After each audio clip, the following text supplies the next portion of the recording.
నమస్కారం అండి. ఈనాటి కమ్మని కథ పేరు అబద్ధం. వినిపిస్తున్నది మీ విజయభాస్కర్. పూర్వకాలంలో రాజమహేంద్రిలో ఒక నిరుపేద బ్రాహ్మణుడు ఉండేవాడు. 4 వేదాలు క్షుణ్ణంగా చదువుకున్న పండితుడు. అందువల్ల రాజమహేంద్రిలోనూ ఆ చుట్టుపక్కల గ్రామాల్లోనూ ఆయనకు మంచి పేరు ప్రఖ్యాతలు ఉండేవి. ఎక్కడ ఏ శుభకార్యం జరిగినా, యజ్ఞాలు, యాగాలు, విద్వత్సభలు ఏవి జరిగినా ఈ బ్రాహ్మణుడికి కూడా పిలుపు వస్తుండేది. అంతేగాని ఆ విప్రుని ఆదాయం మాత్రం ఏ రోజున దినసరి భత్యానికి లోటు లేకుండా బతుకు సాగిపోతోంది. అదే చాలని తృప్తి పడేవారు. ఆ దంపతులకు ఒక్కగానొక్క కొడుకు. అతడిని అల్లారు ముద్దుగా పెంచుకుంటున్నారు. తాను ఎక్కడకు వెళ్ళినా ఆ పిల్లవాడిని వెంట తీసుకుని వెళుతూ ఉండేవారు. పాఠాలు వల్లవేయడమే కాకుండా సభలు, శుభకార్యాలు, వివిధ తరహాల జనులు వారి వారి సంస్కారాలు అర్థం చేసుకుని తన కొడుకు లౌకిక జ్ఞానం పొందాలన్నది ఆ తండ్రి యొక్క ఆశ. ఒక్కడు కావడం వల్ల విడిచి ఉండలేని మమకారం వల్ల కూడా ఆ తండ్రి ఆ కొడుకును తన వెంట తిప్పుతూ ఉండేవాడు. తండ్రి ఎంత అదుపాజ్ఞలలో పెంచుతున్న మమతల వల్ల, గారాభం వల్ల ఆ పిల్లవాడు ఆకతాయిగా తయారయ్యాడు. ఇంటనున్నప్పుడు తండ్రి పిలుపుకైనా దొరికేవాడు కాదు. అల్లరి పిల్లలతో కూడి ఆటలాడుతూ గ్రామమంతా పోకిరిగా తిరుగుతూ ఉండేవాడు.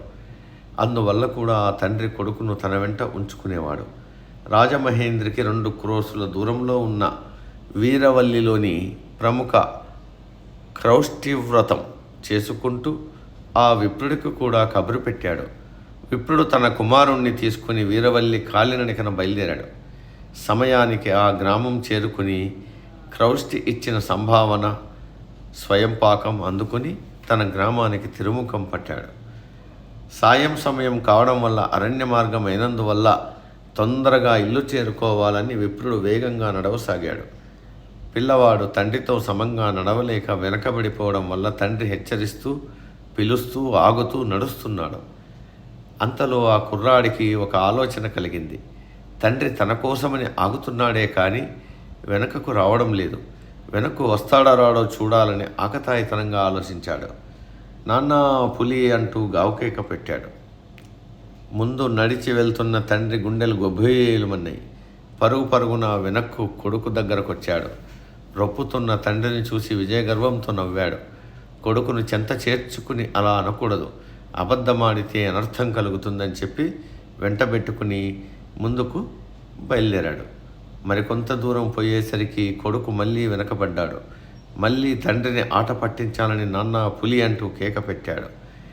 ఈసారి కూడా ఏమీ లేకపోవడం చూసి తండ్రికి కొడుకు ఆకతాయితనానికి విసవిసలాడుతూ, బాబు, ఇలాగున పెద్దవాళ్ళతో వేలాకులమాడడం, అబద్ధాలాడడం మంచిది కాదు. నీ వెకిల్తనం కట్టిపెట్టి తొందరగా నడు, చీకటి పడకముందే అడవిని దాటేయాలని అన్నాడు. అంటూ ముందుకు బయలుదేరాడు. ఇద్దరూ వేగంగా నడుస్తున్నారు. దురదృష్టవశాత్తు పొదల చాటు నుంచి ఒక పులి రావడం జరిగింది. కుర్రవాడు భయపడి నాన్న పులి అంటూ బిగ్గరగా అరిచాడు.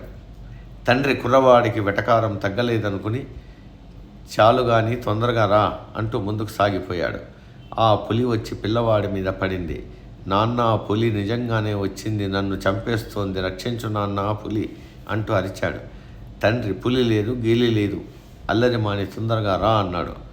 ఆ పులివాత పడ్డ బాలుడు, అయ్యో, 2 సార్లు పులి పులి అని అబద్ధం ఆడడం వల్ల నిజంగా పులి వచ్చి కేక పెడితే అది కూడా అబద్ధమే అనుకున్నాడు నా తండ్రి. నా అబద్ధం నా ప్రాణాలే తీసిందని వాపోతూ మరణించాడు. కాబట్టి అబద్ధము చెప్పకూడదు.